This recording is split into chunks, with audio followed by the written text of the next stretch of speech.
Why do people climb mountains? Why do they walk for days, weeks, months, carrying heavy packs just for the sake of doing it? Why do they spend their money and free time to endure hardships most people pay to avoid? We've got literally just this much water left. If you have to ask, you probably won't understand the answer.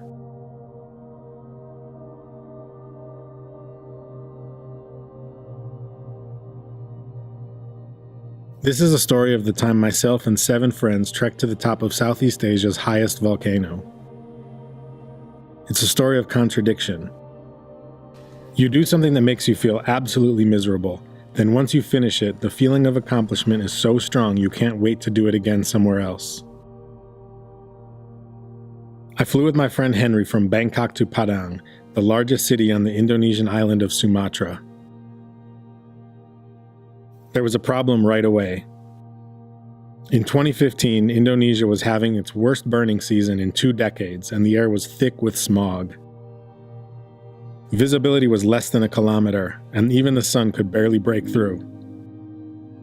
In Padang, we met up with our friends and took a 7-hour drive over terrifying mountain roads to Kayuaro in the middle of Sumatra. The next morning, we pumped ourselves up for the trek, then started the climb. In the protected forests on the volcano's slopes, a thick, steamy jungle begins. This area has the world's largest remaining population of Sumatran tigers.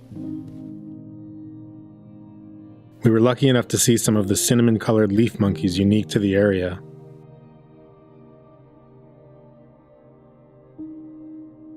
Between us, we were carrying food, water, and camping gear for one night on the mountain, roughly 20 kilograms each in our packs.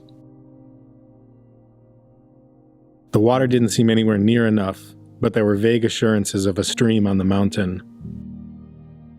The first few hours were easy enough, but elevation started kicking in. The air got thinner and the temperature started dropping. It's cold. At the start of the trek, everyone wants to power through on their own. But halfway up the mountain, you gratefully accept a hand up any high step. Mount Kerinci is 3,805 meters above sea level. There are much higher mountains out there, but even at this altitude, oxygen levels are less than 2/3 of what they are at sea level. Every single step here takes you higher, and it would be hell on your lungs even with full oxygen levels. I can't breathe up here. You're so thin.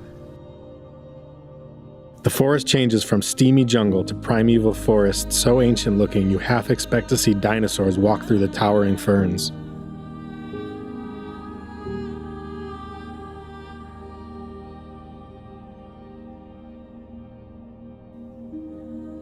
From there it becomes cloud forest of pines and scrubby trees, which grow more and more scraggly until they are just shrubs, and eventually they thin out to nothing.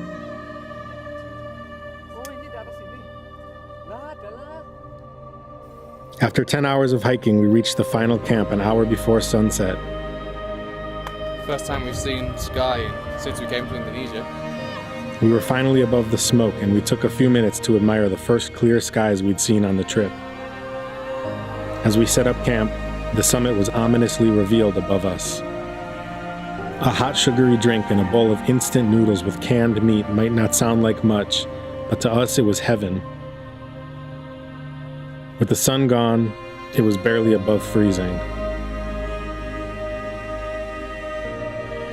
We woke at 3 a.m. and a few of us went in search of water. We'd heard there was some down in a ravine, but we were too tired to look the night before. The stream wasn't flowing, but there was water in a few pools.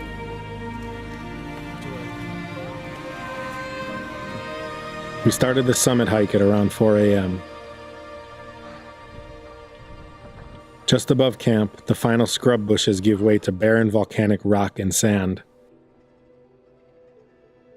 In the dark, the path is often hard to find, and there are sharp drops into deep ravines of jagged rock. There's no more bushes. It's just a shitty, loose volcanic rock. Every step up, you slip halfway back down. That's the top. We reached the summit for a stunning sunrise, but soon after clouds moved in and a bitingly cold wind sucked the warmth out of us. We stared down into the crater, a tunnel leading down into the center of the earth. There's these wafts of sulfur coming up out of the volcano. It's an active volcano. The celebrations I'd imagined before were beyond the energy I could muster, but inside I felt overwhelmed by a sense of accomplishment. Definitely a little singer Doing over there. some exercises to try and stay warm.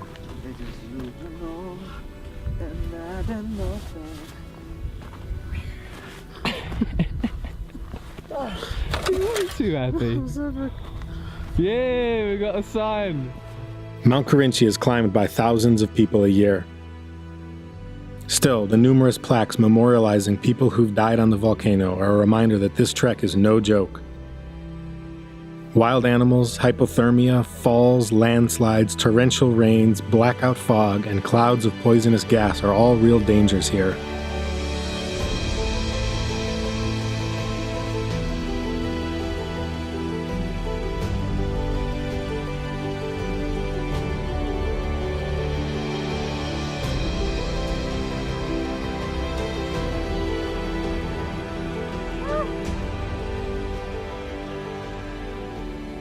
The descent is like rewinding an old VHS tape in a VCR, seeing everything you watched played back in reverse, only easier on the lungs and harder on the knees. And then, that's it. You did it. It's done. Sometimes during the trek you wonder why you're doing it. Sure, there are moments of beautiful nature. There's a camaraderie that can only be built through this kind of hardship. It's not really fun, though. At least not in the way you usually think of as fun. But the rush of overcoming challenges compels you to go out and seek bigger adventures, harder challenges, and higher mountains. You either get it, or you don't.